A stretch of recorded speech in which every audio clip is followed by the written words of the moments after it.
Someone says something small, a shift in tone, a message that doesn't come back, a look that feels slightly different than before. And just like that, something inside you changes. Not all at once, but enough to feel it. Your attention narrows, your thoughts start circling. The moment stays with you longer than it should. You tell yourself it's nothing. You try to move on, but something has already taken hold.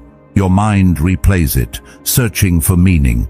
Your mood begins to follow it, quietly adjusting around something that might not have even been intentional. And without realizing it, you've handed control of your inner state to something completely outside of you. Not because you chose to, but because it felt automatic, natural, almost unavoidable. And if you slow down for a moment, you'll start to notice something else. It isn't just this situation. It's a pattern. The same shift in different forms, repeating itself. Different people, different moments, same internal reaction. And over time, without being obvious, it begins to shape how you feel about yourself, based on things that were never fully yours to control in the first place. You might think the answer is simple, that you care too much, that you need thicker skin, that confidence is the missing piece. It sounds reasonable, almost comforting, because it suggests the problem is small and manageable.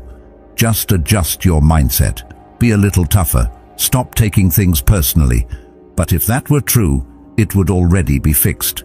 You've tried to detach. You've told yourself not to care. You've replayed moments, trying to convince yourself they didn't matter. And yet, when it happens again, the reaction doesn't ask for permission. It just happens. Fast, automatic, familiar. That's the part most people overlook. If something keeps repeating despite your efforts to control it, then it's not surface level. It's structural. It's built into how you interpret what happens around you. Your emotional responses are not random. They follow patterns. And patterns like that don't come from nowhere. They come from systems you've been running for a long time, often without realizing it. When your emotional state rises and falls based on someone else's behavior, it reveals something important. Your center isn't where you think it is. It's not fully internal. It's external. It lives in reactions, in approval, in how others respond, in what is said or not said. And because of that, it keeps shifting. One moment you feel grounded, the next uncertain. Not because something inside you changed, but because something outside did. That's why it feels unstable. Because it is. You're trying to stand on something that moves. And no matter how carefully you balance yourself, the ground keeps shifting underneath you.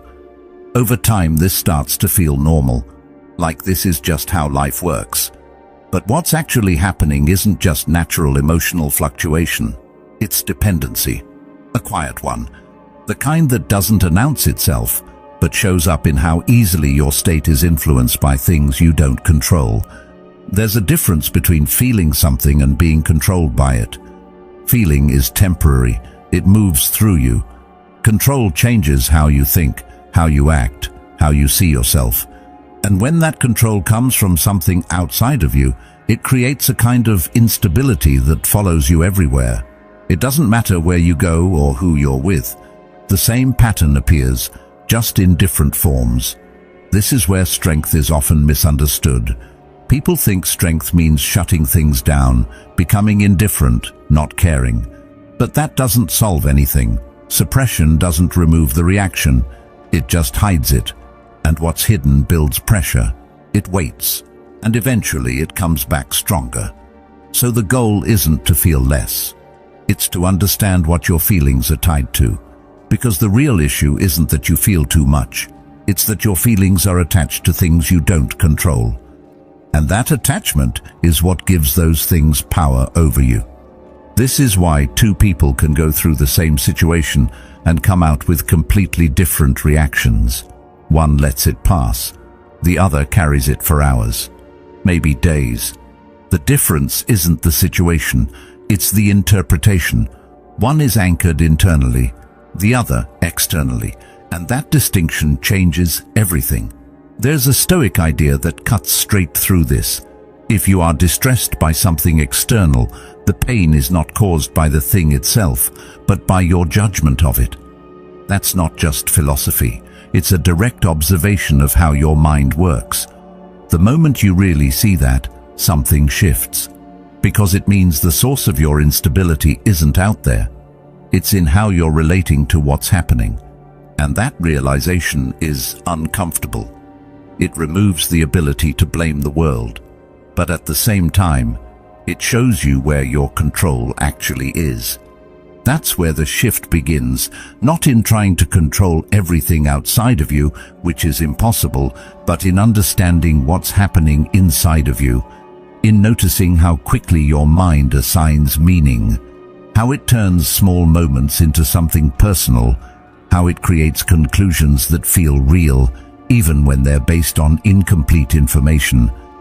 And instead of following those interpretations automatically, you begin to question them, not forcefully, not perfectly, just enough to create a small distance between what happens and how you react. And in that distance, something changes. You're no longer fully inside the reaction. You're also observing it, and that observation weakens its grip.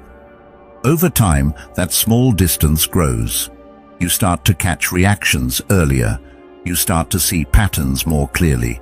You begin to recognize when your state is being pulled by something external, and instead of being carried by it, you pause, even briefly.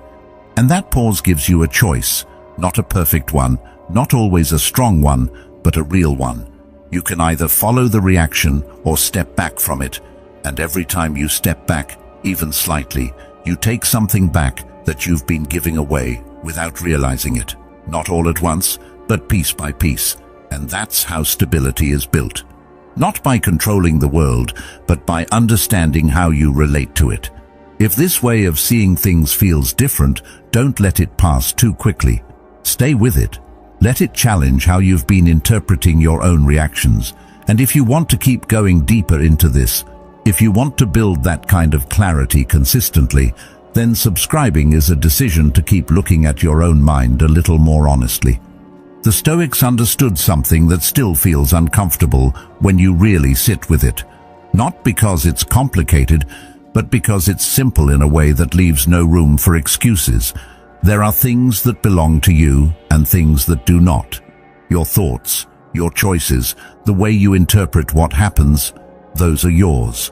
But everything else, especially how other people act, respond, or perceive you, exists completely outside that boundary. And yet, if you pay attention to your daily reactions, you'll notice how often that line gets blurred without you realizing it. You respond to someone's tone as if it carries authority over your worth. You absorb someone's silence as if it means something definitive about you.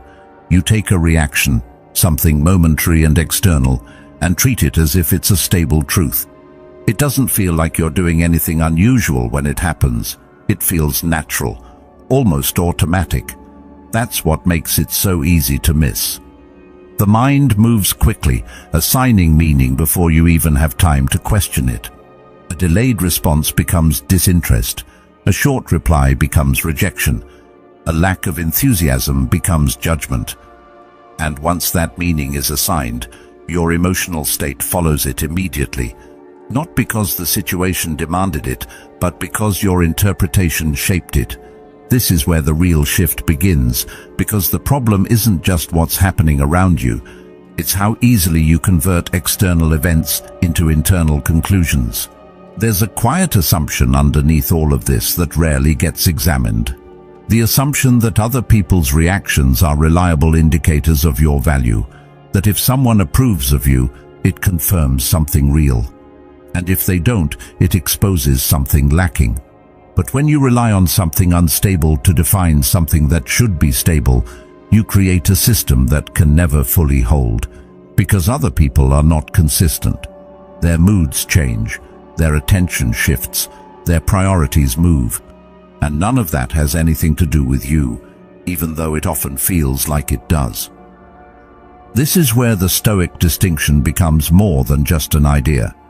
It becomes a line you either respect or ignore.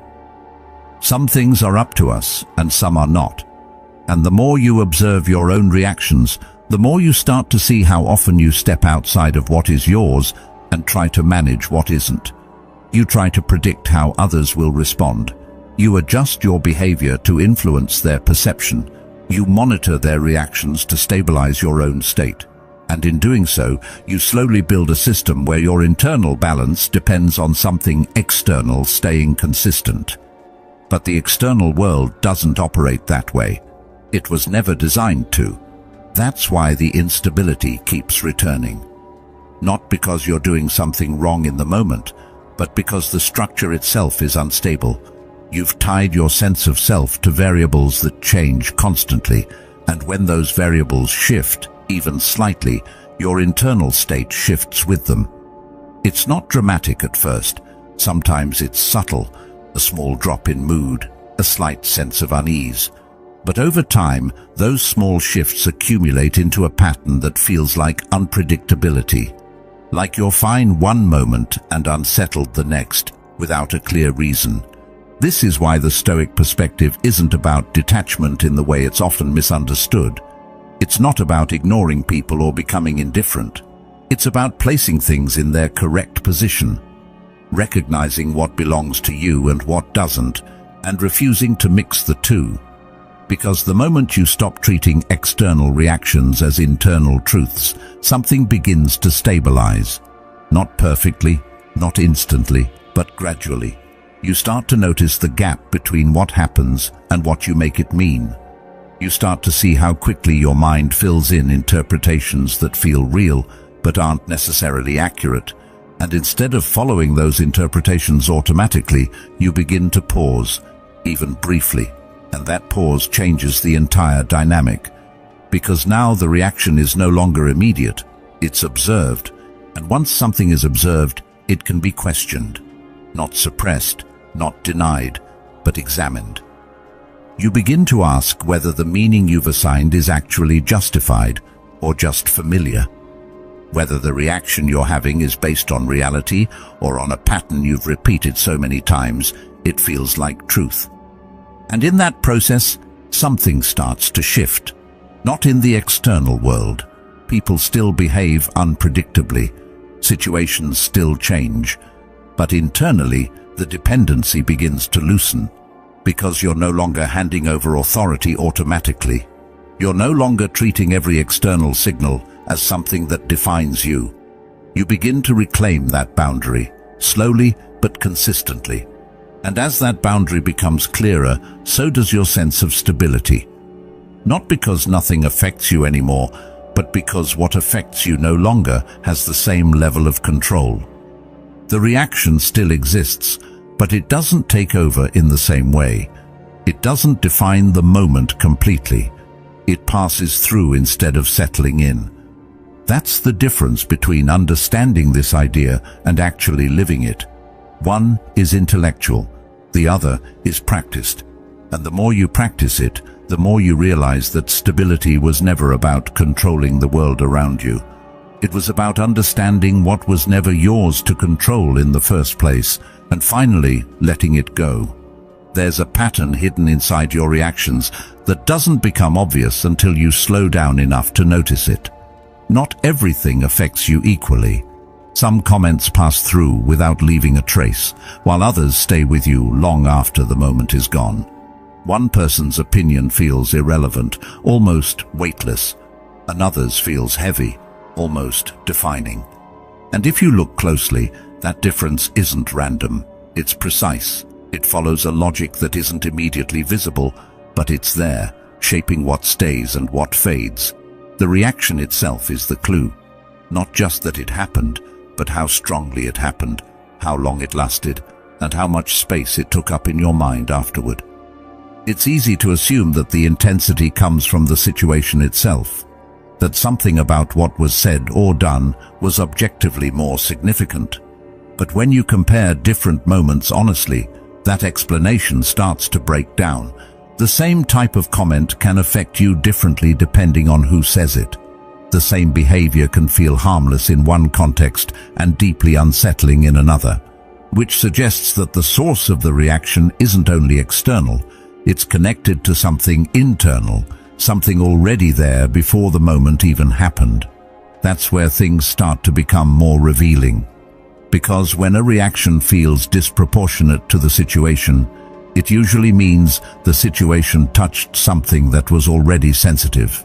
Not created it, but activated it. And what gets activated isn't random either. It tends to be something unresolved, something not fully understood or accepted.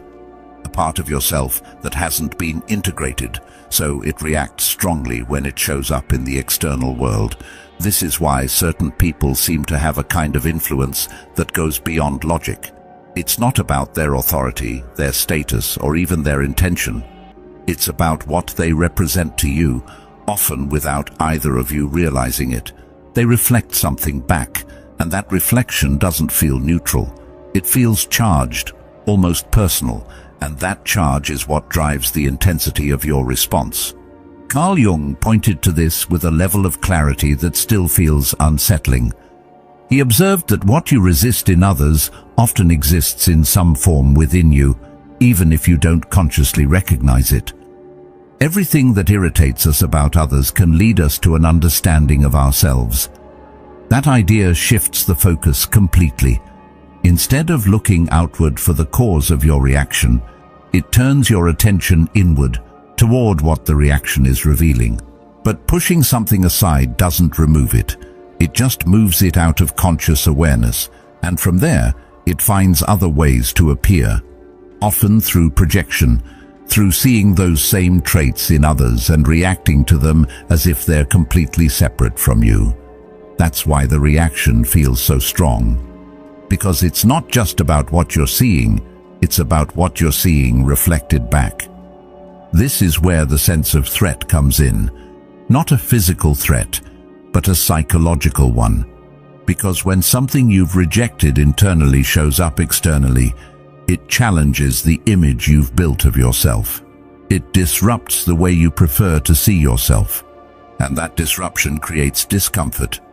The reaction that follows is often an attempt to push that discomfort away, to re-establish the sense of control. But reacting in that way doesn't resolve anything. It reinforces the pattern.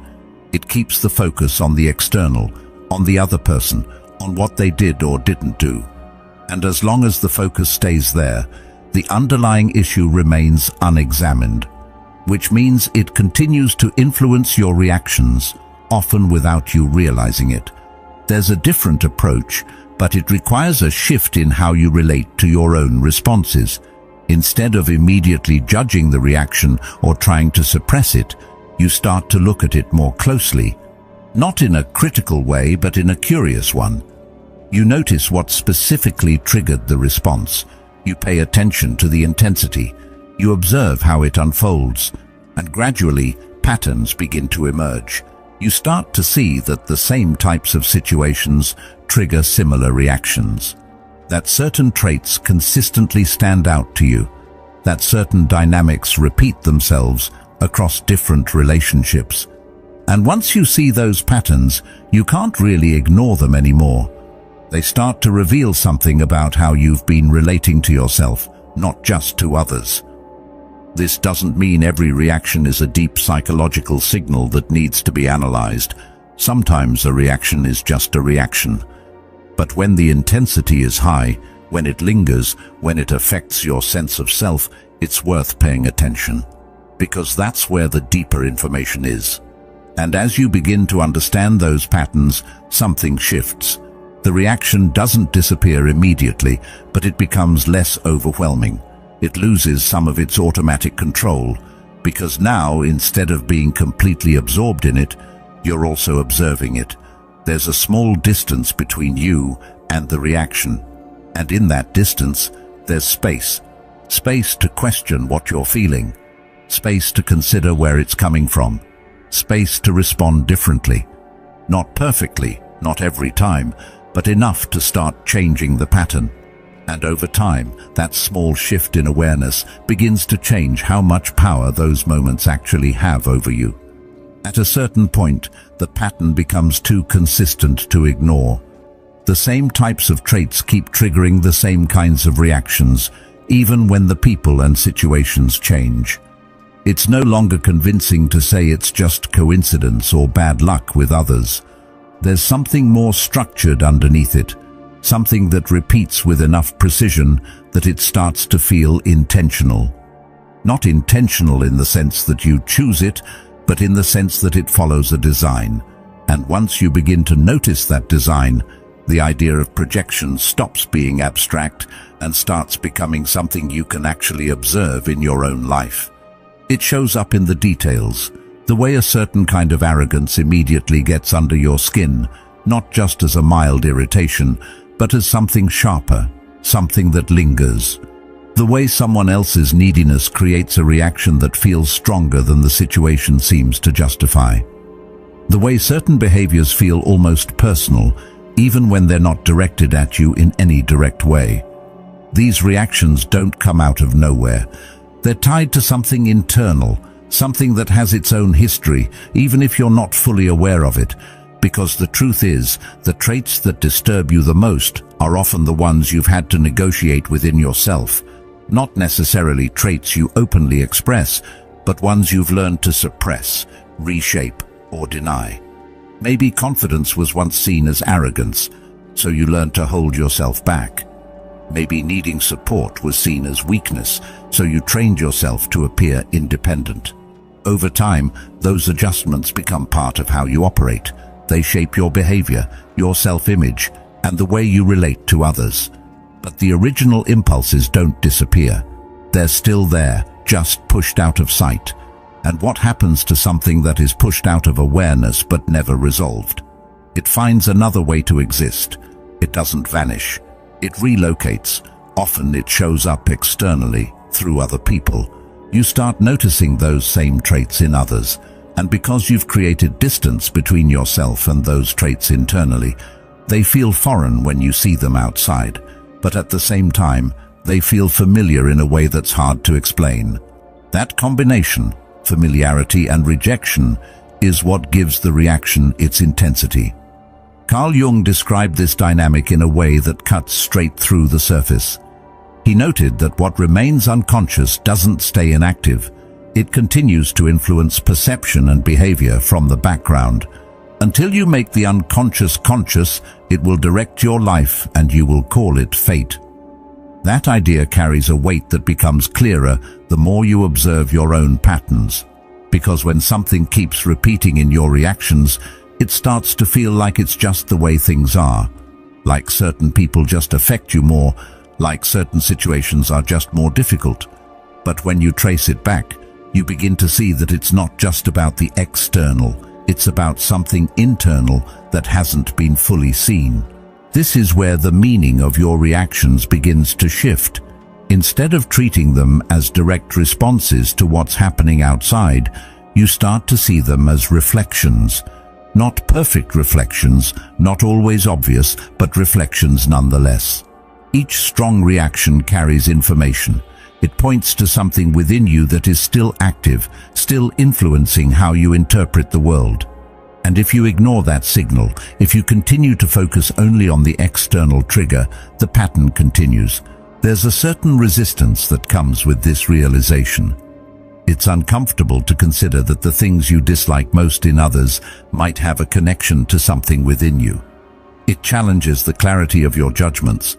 It blurs the line between what is purely external and what is internally influenced. But that discomfort is also where the potential for understanding begins.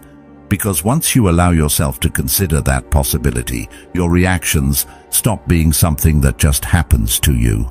They become something you can learn from.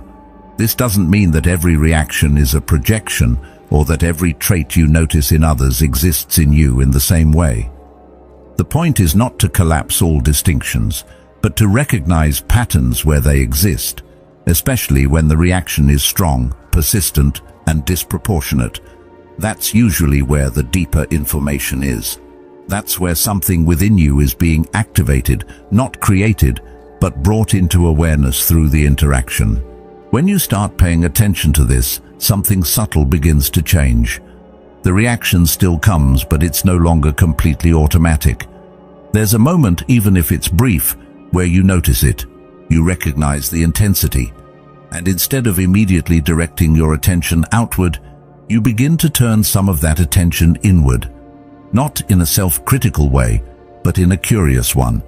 You begin to ask what exactly is being triggered and why. That shift in attention changes the entire dynamic, because now, instead of being fully absorbed in the reaction, you're also observing it. And that observation creates space. Not a large space at first, but enough to interrupt the automatic pattern, enough to see that the reaction is not just about the present moment. It's connected to something that has been there for a while, shaping how you respond long before this specific situation occurred. And as that awareness grows, the reactions start to lose some of their force, not because you're suppressing them, but because you're understanding them. You're no longer treating the external trigger as the sole cause. You're recognizing the internal component, the part of the reaction that comes from your own unresolved relationship with certain traits or experiences. And once you see that, it becomes harder to be completely controlled by it. This is where the idea of control begins to shift as well. It's no longer about trying to prevent reactions or eliminate certain feelings. It's about changing your relationship to them, seeing them clearly, understanding where they come from, and deciding how much authority they actually have. Because when you stop treating reflections as causes, you begin to take back something that was never meant to be given away in the first place. And over time, that changes not just how you react, but how you see the people around you.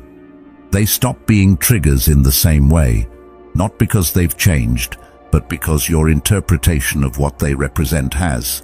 And that shift, subtle as it may seem, is where a different kind of stability begins to take shape.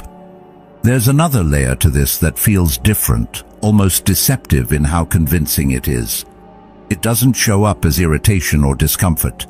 It shows up as relief, as grounding, as something that feels like completion. You meet someone or connect with someone in a certain way, and suddenly things feel easier, clearer, more stable. Their presence seems to organize something inside you that previously felt scattered.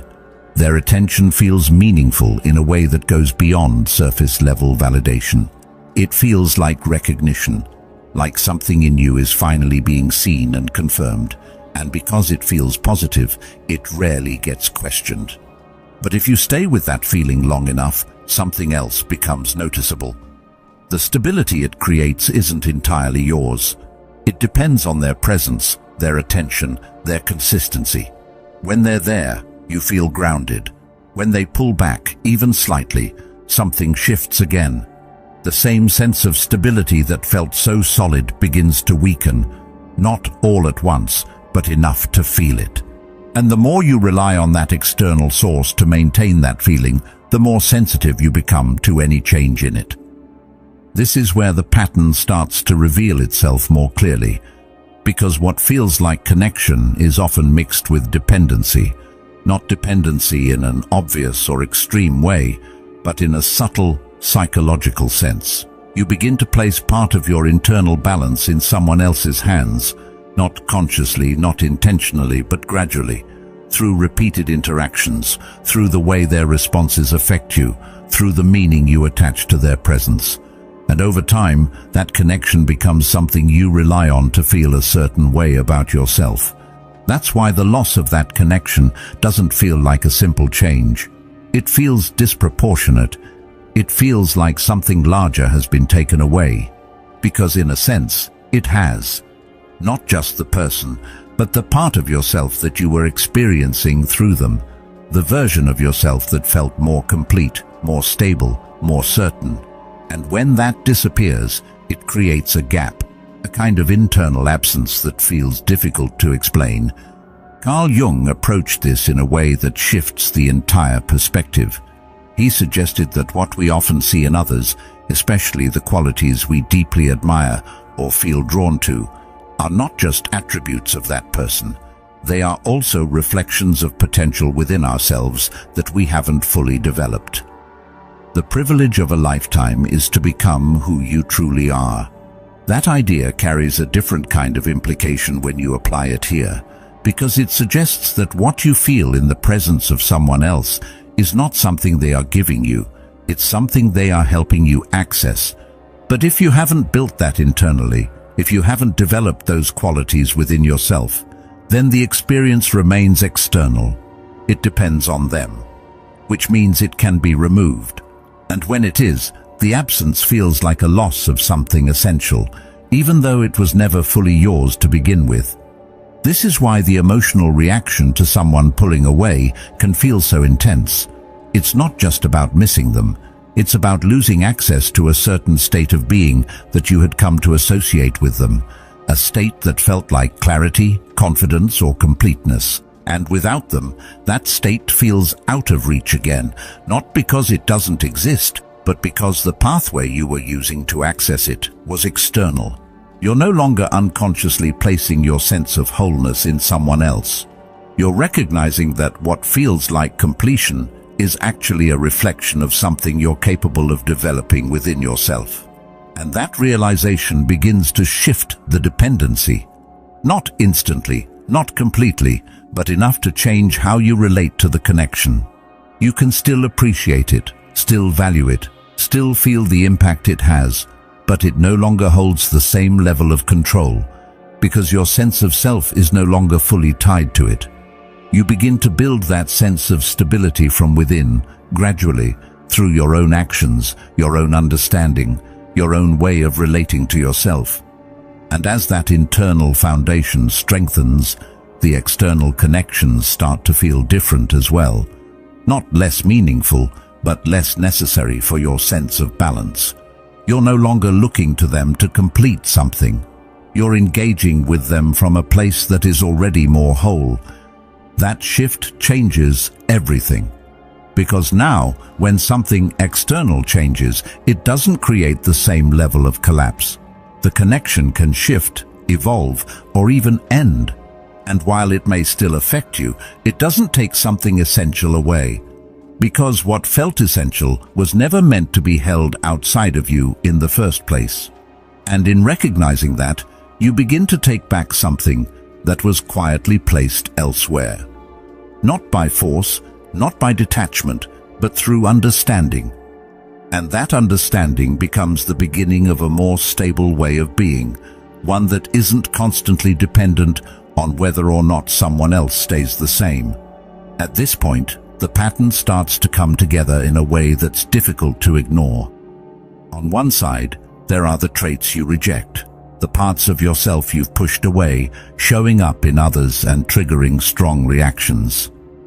On the other side, there are the qualities you feel drawn to, the ones you haven't fully developed, appearing in others and creating a sense of admiration or even dependence. In both directions, something internal is being placed outside of you, and once it's outside, it becomes something you no longer control. That's the common thread. Whether it shows up as irritation or admiration, the result is the same. Your internal state begins to depend on something external. But even this doesn't reach the deepest layer of what's happening. Because there are moments when no one is directly triggering you, no one is challenging you, no one is validating you, and yet there is still a pressure present, a quiet tension that sits in the background, a sense that you need to maintain something, not for a specific person, but for the world in general, a version of yourself that you've built over time, one that feels acceptable, competent, composed, the version of you that seems to function well in different environments. That version doesn't appear suddenly. It's developed gradually, shaped by what has been rewarded and what has been discouraged. Certain behaviors led to approval, so they were reinforced. Others led to discomfort or rejection, so they were adjusted or removed. Over time, this process creates a kind of internal blueprint for how you should present yourself. And because it works, because it leads to smoother interactions and more predictable outcomes, you begin to rely on it. Not just as a strategy, but as an identity. At first it feels natural. You don't question it. It's just who you are, or at least who you believe yourself to be. But the more closely you identify with that version, the more dependent you become on maintaining it. Because now, it's not just a way of interacting with the world, it's the foundation of how you see yourself. And anything that threatens it doesn't feel like a minor disruption. It feels personal. This is where the fragility begins to show. Not because the version itself is weak, but because of how tightly it's held. When your identity depends on maintaining a certain image, every interaction becomes a kind of test. Every comment, every reaction from others carries potential significance, not necessarily because it is significant, but because of what it might imply about you. And that creates a constant background tension, a need to monitor, adjust, and protect. Seneca captured something essential about this kind of pressure when he wrote that we suffer more often in imagination than in reality. That line becomes clearer when you look at how much of this tension is driven not by actual threats, but by anticipated ones, by the possibility that something might disrupt the image you've built. And so you begin to operate with a kind of caution, not always consciously, but consistently. You choose your words carefully. You adjust your tone. You read situations before acting. All of it aimed at preserving that version of yourself. But the more you invest in maintaining that image, the more exposed you become to anything that might challenge it. Because now your sense of stability is tied to something that exists partly in the perception of others. And just like before, anything that depends on external perception is inherently unstable. It can change without warning. It can shift based on factors that have nothing to do with you, and when it does, it affects how you see yourself. This creates a subtle but persistent cycle. You maintain the image to feel stable, but maintaining it makes you more sensitive to anything that might threaten it, which in turn makes you more reactive, more attentive to external signals, more dependent on how you're perceived. And the cycle continues, reinforcing itself over time. There's also a deeper cost that doesn't always surface immediately. When you spend so much energy maintaining a specific version of yourself, you begin to lose connection with the parts that don't fit that image. The parts that were set aside because they didn't align with what was expected or accepted. And over time, that creates a kind of internal distance. A sense that there's more to you than what is being expressed, but no clear access to it. As that understanding deepens, the need to constantly maintain that image begins to loosen. You still function, you still engage, but there's less pressure to be consistent in a rigid way, less need to protect every aspect of how you're perceived. And that creates space. Space to respond more naturally, space to allow different parts of yourself to exist without immediately filtering them. And in that space, something begins to stabilize. Not because you've perfected your image, but because your sense of self is no longer entirely dependent on it. It's grounded in something less conditional, something that doesn't require constant reinforcement from the outside. That shift doesn't remove all reactions. It doesn't make you unaffected by what happens around you, but it changes the degree to which those reactions define you. It reduces the extent to which external perception determines your internal state. And that, over time, changes how much control the outside world actually has over you. The Stoics approach this entire problem from a completely different angle, one that doesn't try to control the world, but instead focuses on understanding the mind that reacts to it. Not in theory, but in practice, because knowing that you shouldn't be controlled by external things is one thing. Living in a way where that actually happens is something else entirely, and that gap between understanding and application is where most people get stuck. It's where reactions still feel automatic, still feel justified, still feel like they leave no room for anything else. Marcus Aurelius kept returning to the same idea in his writings, not as something abstract or philosophical, but as something immediate and practical, a reminder to come back to yourself, to your own mind, especially in moments where it feels like everything is being pulled outward. Because when something happens, your attention moves quickly. It goes straight to the event, the person, the situation. It locks onto what was said, what was done, how it felt. And in that movement, something subtle gets missed. What gets missed is the part where interpretation begins. The moment where the event is no longer just an event, but something that carries meaning. That meaning feels automatic, almost inseparable from what happened. But it isn't. It's created, quietly, quickly, and often without being questioned. And once that meaning is in place, your reaction follows it almost instantly, not because it has to, but because it feels like the only possible response. This is where the idea of space becomes important. Not physical space, but psychological space. The space between what happens and how you respond to it. It's easy to talk about this space as if it's always there, always accessible. But in reality, it's often so small that it feels like it doesn't exist at all, especially when the reaction is strong.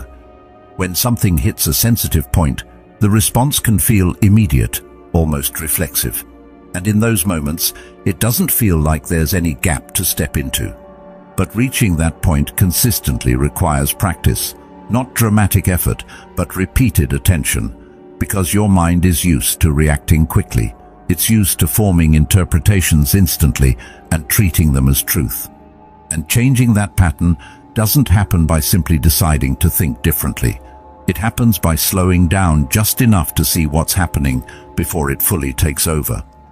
That slowing down doesn't mean hesitation or passivity. It means clarity. It means allowing yourself a moment to recognize that what you're experiencing is not just the event, but your interpretation of it. And once you see that distinction, even briefly, you create the possibility of responding differently. Not perfectly, not every time, but enough to begin shifting the pattern. There's also an important difference between observing a reaction and trying to suppress it. Suppression pushes the reaction down, but doesn't change its source. It stays there, waiting for another opportunity to surface. Observation, on the other hand, brings the reaction into awareness. It allows you to see it as something that is happening, rather than something that completely defines the moment. And that distinction reduces its intensity over time. As this becomes more familiar, something else starts to change. The urgency of your reactions begins to decrease. Not because things stop affecting you, but because the immediate need to respond starts to soften. You begin to see that not every thought needs to be followed, not every feeling needs to dictate your behavior. There is space, even if it's small, to choose how you engage with what's happening. And in that space, control begins to take on a different meaning. It's no longer about managing external outcomes or ensuring that everything goes the way you want. It's about understanding your own mind well enough to not be carried away by it automatically. It's about recognizing when you're assigning meaning too quickly, when you're reacting based on patterns rather than the present moment. This doesn't remove difficulty from your life. Situations still arise, people still behave unpredictably, emotions still come and go, but your relationship to those things changes. They no longer have the same level of authority over you, because you're no longer treating your immediate reaction as the final truth. You're seeing it as the first layer, not the whole picture. And that shift, subtle as it may seem, creates a different kind of stability. One that doesn't depend on the world behaving in a certain way. One that isn't constantly disrupted by small changes in external conditions. It's built on something internal, something that develops through awareness and practice rather than control over circumstances. Over time, this way of approaching your reactions becomes more natural. The space becomes easier to access. The interpretations become easier to question, and the reactions, while still present, become less overwhelming. Not because they've disappeared, but because they no longer take over in the same way. That's where the real change begins to take shape, not in eliminating what you feel, but in understanding it clearly enough that it no longer controls you. And this is where everything begins to settle into place, not as a final answer, but as a direction that becomes clearer the more you follow it. Because being emotionally unshakable is often misunderstood. It's not about becoming cold, distant, or unaffected. It's not about eliminating emotion or pretending that things don't matter. That idea sounds appealing at first, but it misses the point entirely. What actually changes is not whether you feel, but how much authority those feelings have over you. The difference is subtle, but it transforms everything.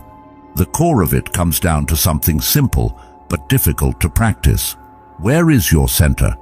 Not where you think it is, not where you want it to be, but where it actually operates from in real time. Because every time your state shifts based on something external, it reveals that your center has moved. It has been placed somewhere outside of you, even if only for a moment. And that movement happens quietly, often without being noticed, because it feels natural. It feels like a normal reaction. But over time, those small shifts accumulate into a pattern that shapes how you experience yourself. Taking that center back is not a single decision. It's not something that happens once and stays that way. It's a repeated process. You notice the shift, you recognize where your attention has gone, and you bring it back. Not forcefully, not with frustration, but with clarity. You see that your reaction is tied to something external, and instead of following it automatically, you pause, even briefly. And in that pause, you create a different outcome. Not in a way that denies your feelings, but in a way that separates the feeling from the conclusion. You allow the reaction to exist without immediately turning it into a statement about your worth or your identity. That separation is small, but it's powerful, because it prevents the reaction from expanding into something larger than it needs to be. Over time, this becomes more natural. The pause becomes easier to access. The awareness becomes more immediate, and the reactions, while still present, lose some of their intensity, not because you've suppressed them, but because you've stopped feeding them with automatic interpretations.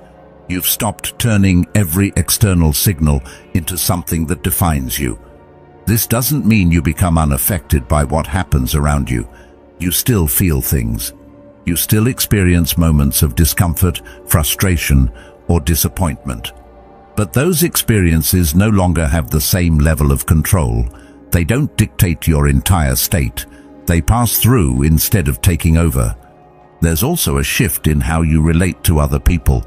Their behavior still matters, but it no longer determines your internal stability in the same way. You can appreciate positive interactions without becoming dependent on them.